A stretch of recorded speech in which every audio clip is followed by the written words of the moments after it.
What's going on, everybody? Kiwi Stings here, bring you my first ever No Kuni Crossworlds video. This is a brand new mobile and PC client game. Yes, PC client, you did hear that right. It is coming out on the 25th of May, which is basically about 3 or 4 days away. I'm going to jump into this game. I'm going to see how it is, see how I feel. But yeah, like I said, this is my first video, and we're going to go through the classes that are in the game. There is 5 different ones, and we'll go through each one separately. Just a couple things to go through before we actually get into the different classes is they are gender locked. So what you have to play is what you see here. You can do a bit of character creation and change the way they look, but say if you want to be like the tank style of Destroyer, you cannot play a female variant of that class or character. So yeah, let's just get straight into it, guys, and let's go through the 5 different classes. And we will start off with our good boy. First off, the regular good old swordsman. We'll do a little bit of the synopsis here too that it has written. A noble swordsman who can deal rapid attacks with his one-handed sword, his incredible blade work demoralizes his enemies on the front line. So this is your basic sort of melee damage dealer, your physical damage dealer that gets right in there. And yeah, it's always a great class to play. I love playing melee classes. We'll go through some of the class core abilities on our top right here first. Flash, what is currently being used right now in the video below. Unleash a flurry of attacks, inflict movement, slowing on enemies by 20% for 3 seconds. Now I'm assuming this is going to change. Follow up, we got Flying Slash, a jumping attack, swinging down from the air, dealing damage and slowing enemies. Slow enemy movement by 15% for 3 seconds. That is that second attack here. Third one right now, Spinning Swords. The swordsman spins around, moves forward, and slashes all enemies in his path, knocks enemies down for 1.5 seconds. And of course, each class has an ultimate ability. There it is there, the magical sword cut. A giant magical sword cuts against enemies, dealing massive damage. Also, 100% increased damage against monsters. So these are your basic core abilities that you get with whatever character you start with. On the left hand side down below we have class passive abilities. Now I've just listed a few of them here, but in saying that, there is going to be a lot more you can actually buy or get in world drops like RNG chance for other abilities. So we'll go through that maybe in another video. But just for now, some of the passive abilities for Swordsman: Defense Call, normal attacks have a chance to boost party defense. Last Stand, boost own attack and reduce damage taken when falling under 30% health. Fortress, boost defense for a short period of time, can stack up to 6 times, so that is fantastic there. Death Seal, normal attacks boost their own attack and can inflict a stun every 30 seconds. Blind Attack, the last one, boosts damage against blind enemies. Now, I think you can equip up to 3 of these, so it's ultimately choice-wise on the person of what you want to equip, but they all seem decent. So that is the Swordsman class, the physical damage dealer. Moving on now, we have Rogue, a ranged damage dealer who confuses his enemy with volleys of arrows and quick movement. He can also take on a supporting role by making his party much stronger. Now, when you normally hear the name Rogue, you think of a also physical stealth sort of sort of character. But in this game, he is actually more of a ranger. So he can take on the role of a damage dealer, but also a supporting role. Basically, every class has a support role they can play. Into class core abilities, as you can see first, we have Rain of Arrows. Rain down arrows on your enemies. It also slows enemy movement by 11%. Up now, multi-shot. Shoot forward in a cone, pushing enemies away and jump backwards with the rogue. I haven't actually seen the jump backwards part of this, but he definitely does it in this next move, Evasion Shot. Shoot forward in a line while dodging back, deals damage in a cone in front of the rogue and push everyone away. Enemies caught are also slowed for 3 seconds. Now the rogue's ultimate ability, Spirit Arrow, summon a great spirit shooting a powerful arrow at your enemies, deal damage to all enemies in front, and monsters gain 100% increased damage. So there you go there. Those are the basic starting moves for the rogue here.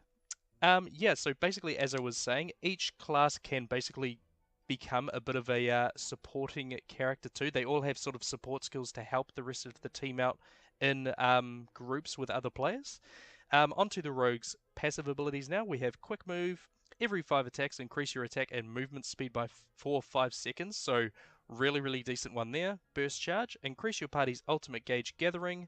Barrier breaker. Increase damage against targets with a barrier or slow effect. So your moves, you enable slow on some of them, so Barrier Breaker looks pretty good there. Enmity, when attacking, boost damage for 5 seconds, but increase damage taken. Now, of course, you're being a bit of a kiting class as well, being sort of that ranger, so you always will be moving around. So the increased damage is probably worth the increased damage you would take as well, because hopefully you're not actually getting hit that often. Death Hunter, when targeted by enemies, boost your damage, and this stacks up to 7 times.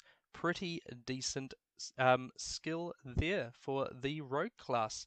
On to the next one now. We have Destroyer. Now, this is your tanky boy, a tough warrior who strikes his enemies with his giant hammer. He is merciless to his foes, but a dependable friend to his allies. So here is your tank. Definitely the way to go if you like the bulky bruiser type.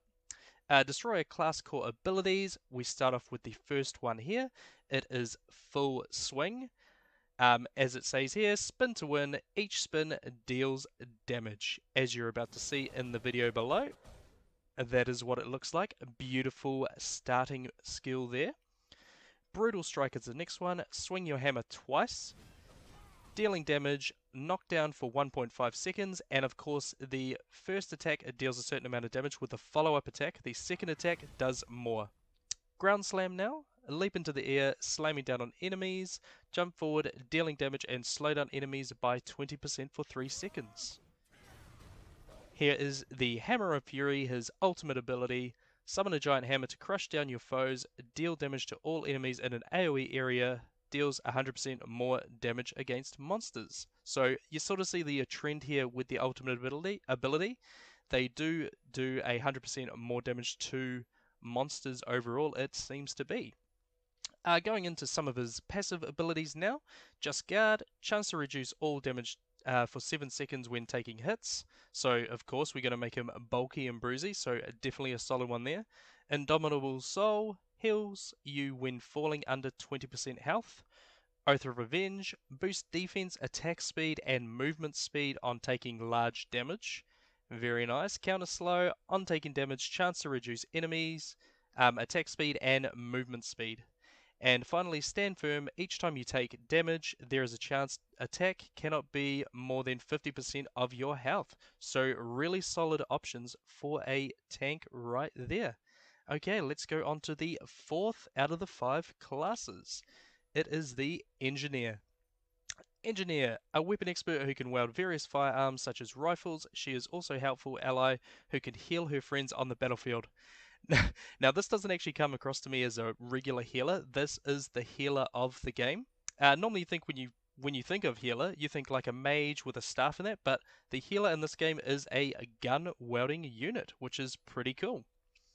Class core abilities here. We have first off Burst Coil. Call down artillery shots from the air, deal damage, and 1 second stun in radius, or in a radius, I should say. Going on after that, we have Elemental Blast. Unleash your weapon's element in a line of damage, deal damage, and slow down enemy movement by 15% for 2 seconds. After that, Explosive Bullet.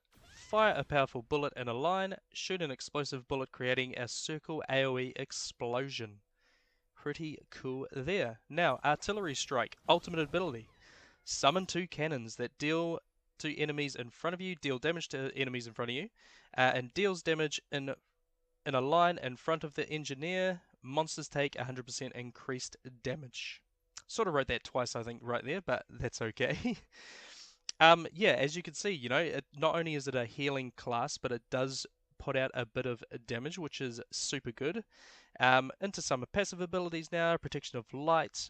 When attacked, the chance to gain a barrier boosts the attack when it ends. Pure Medic boosts your healing powers, including your familiars as well. Conversion, healing over maximum HP will convert your healing into a barrier. Very nice there. Fast trick. When attacking, chance to reduce your cooldowns by 1 second every 15 seconds. So decent to keep up with these skills. Barrier Mastery. When you have a barrier, gain resistance against crowd control. Also a solid choice. And now we'll go into the fifth and final. We have the Mage DPS, the Glass Cannon, who is really a strong, well, just a strong character in general, which a magical perfectionist with a clever flying spear and nimble feet. She can adapt to most any situation with her various skill effects. And now, of course, this is another thing. You think witch, but she is wielding a spear. You would think normally a rod or something, but this is another cool way of doing it. I always love spear wielders, so this is the witch class, magical witch class it is. Core abilities: Piercing Storm. Thrust your spear towards the enemy, knocking them down. Deal damage and knockdown for 1.5 seconds. Now, I'm assuming these knockdowns will probably increase as you level up the skills, but we'll have to see once the game comes out. Dancing Spear. Leap into the air to unleash a spinning attack while supporting yourself. Deal damage while giving a 10% protection shield for the duration of the attack.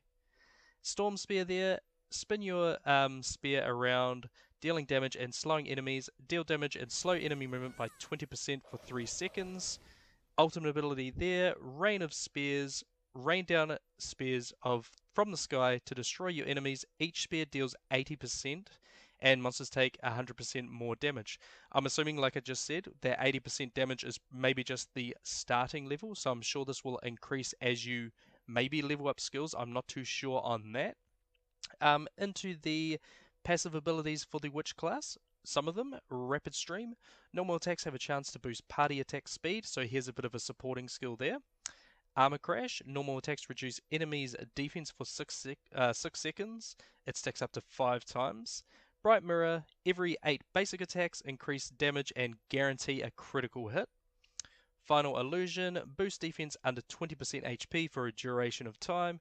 And Emergency Maneuvers. Chance to boost evasion on taking damage and can stack up to 5 times there.